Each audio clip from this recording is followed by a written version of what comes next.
नहीं हरावा में तू खूबे गटा गटा जवन तू करबा कला छटा पटा अच्छा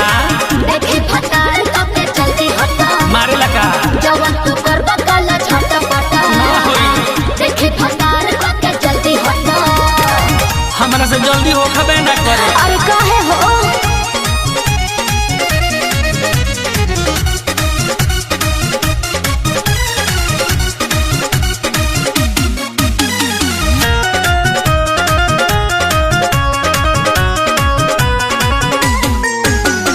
नैहर में रहनी छूटा चरतया ससुरा में भइनी गुलाम हो एही जगे हो देख ली तो हो जाई बाबा दा नाम हो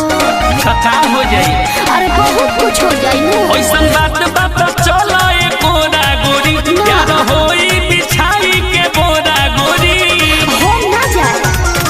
कोरा ना देरी मुहवा तू फेरी ढेरे ना बोला रानी अब तू फटा फटा जवन तू करबा कला छटा पटा हां देखी फटार कपे जल्दी हटा का हो जाई जवन तू करबा कला छटा पटा देखी फटार कपे जल्दी हटा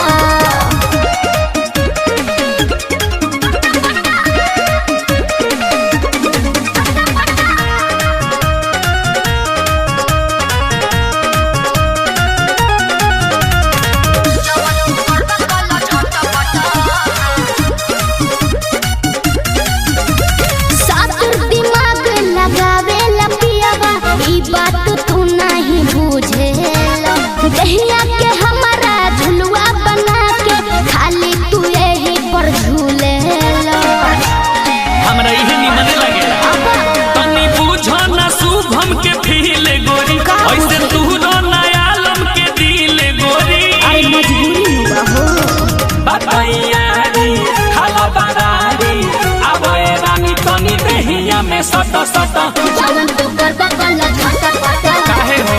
देखी फटार कपे जल्दी हटा तनी समय दो जवन तू करबा कला छटा पटा देखी फटार कपे जल्दी हटा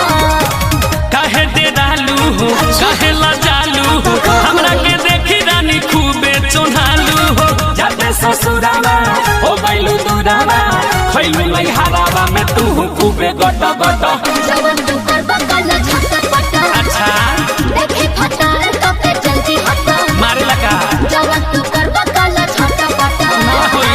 देखी फटार कपे जल्दी हटा हमरा से जल्दी हो खबे ना करे।